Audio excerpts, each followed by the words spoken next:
Was it a simulation, or did Atom Smasher smash? As a filmmaker and writer, I'll explain my thoughts on why David did not die. Just keep this in mind. Are the writers focused on story or setting? In other words, are they establishing the characters, or are they establishing the world of Cyberpunk as their primary objective? The answer to this question will determine David's fate. Let's first look into why David is alive. This is the most compelling reason. The corporations risk everything for this kind of power, and David has it. Arasaka and Militech are fighting for an edge.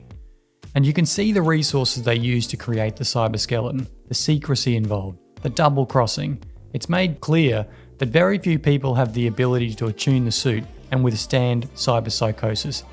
Even the rudimentary Sandy is beyond the capacity for most people to wear. Arasaka have the cyberskeleton. They need someone special to be able to use it. The technology is like a fighter jet. It's useless without a pilot, and their pool of options seems almost non-existent. Wasting a precious resource is not something a corporation that runs into military competition and conflict can do and keep existing. By the Cyberpunk universe's own internal logic, they need David. We don't see him die. We see Atom Smasher aim at him. We see a bullet explosion crossfade into an eye and transition into the heart of Night City. We don't see the bullet or David. Our mind fills in the gaps. Are we filling in the gaps for David? Filmmakers would never leave a character's life in the balance at the end of a season, right?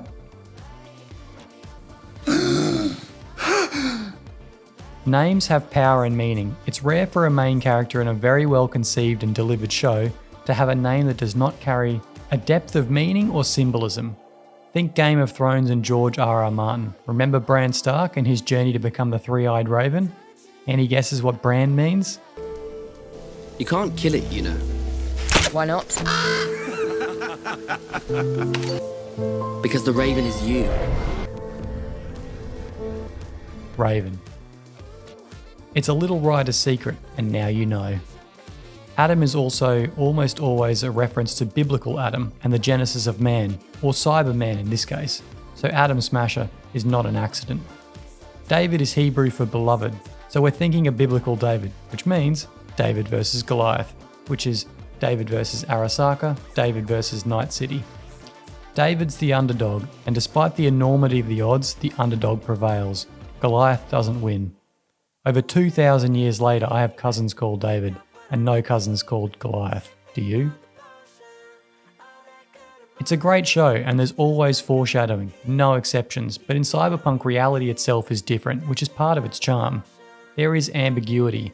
David died in simulations twice. As it's a simulation, it's just impossible to say. It is absolutely foreshadowing the character's mortality, but it could go either way.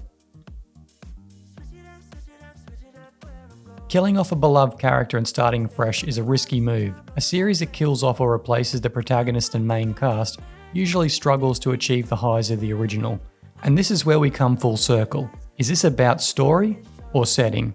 If you know this, you have the answer. Mirroring is one of my favourite writing techniques. The show begins with a cyberpsychosis and the death of that character, and ends with a cyberpsychosis and possible death of David. David wants to set Lucy free. His mum wanted him to climb to the top of Arasaka. He fulfilled these dreams, meaning the completion of his arc and story.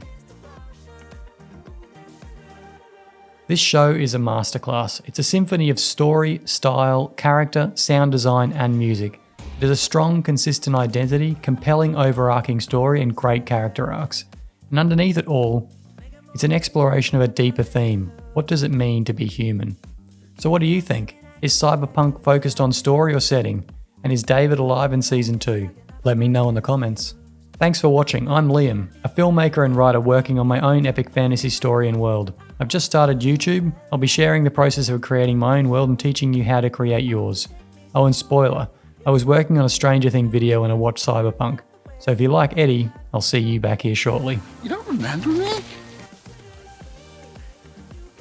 語り継いでやるよ。